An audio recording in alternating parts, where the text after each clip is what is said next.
What is up, dear chess lovers and my YouTube friends? Welcome back to another video. So I have got this amazing game for you. It's a quick miniature played by Arthur Bisguier versus Bent Larsen. And in his book, Bisguier entitles this game as Miniaturizing A Great Dane, and so is the title of this video. So let's get to the game. And this game started with d4 by Arthur, g6. So the modern defense with white playing first d4, e4 by white,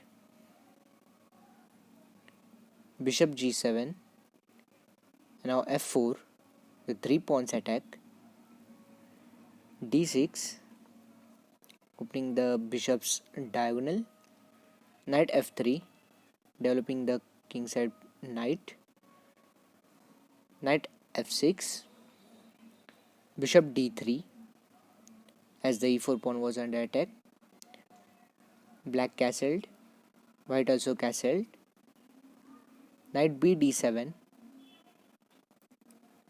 controlling the e5 square, but black has 2 control and white has 4, and white can push with e5, which was played in the game, attacking the knight. Black played knight e8, moving away the knight, and now queen e1, c5 by black, and now f5.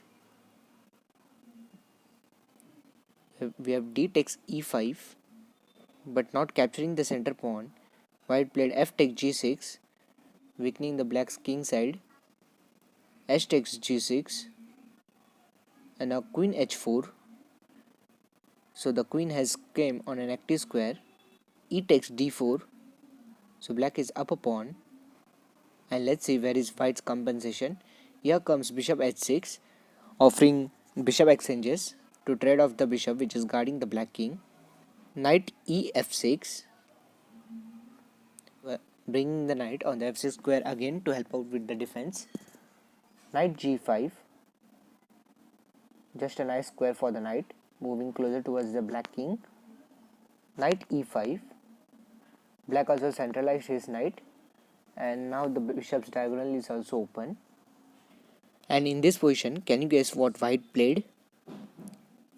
Yeah, it is an exclamation mark move, and try to guess what would you play in this position. So now our pieces are actively placed, and in this position white played rook takes f6, giving up the exchange to continue the attack. But let's see what's the idea behind it. If black captures the rook with the pawn, then white can play bishop takes g7 and black can't stop the checkmate. Let's say no, he can't stop the checkmate. He needs to capture, then queen h7 will be checkmate. Let's go back. So this rook takes f6 is a correct sacrifice. After rook takes f6, we have bishop h8, moving back the bishop. And now there is no checkmate for now. So after bishop h8, rook f1 was played, moving up with the rook, saving the rook.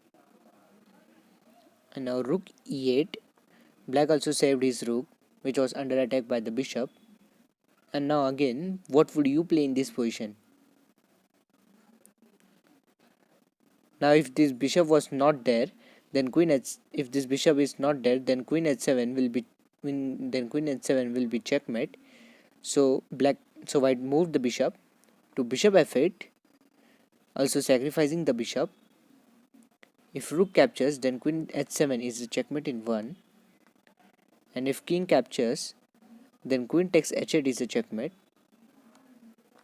So right now the threat is queen h7 or queen h7 check, followed by queen h8 checkmate. Black played bishop f6. If now white plays queen h7 check, then black can capture king takes f8, and there is no queen h8 checkmate because there is a bishop on f6. And after bishop f6, I'm sure you guessed the white's next move. That is obvious, and an exclamation mark move, rook takes f6, again sacrificing the rook and removing the defender of the h8 square. E takes f6, as black thought that as black thought that white will play queen h7 check, then he can capture king takes f8, and queen h8 will not be checkmate as the king will run from the e7 square. But white had different plans and white had calculated all the variations. So after e takes f6, white played a silent killer move, and that move is bishop g7. Just look at this move. There are double threats over here. First of the threat is queen h7 checkmate, and the other threat is queen h8 with a checkmate. White played a quiet move, and that is queen h6. The idea behind this move is that whatever black plays, now there is a checkmate on h7 and on g7 also. If let's say black captures the knight, then there is checkmate on g7, and if black captures the bishop, then there is checkmate on h7. So black can't stop both of them. So in the game, black decided to capture the rook, capture the bishop with the rook, and allowing this queen h7 with a checkmate and a nice miniature in just 19 moves.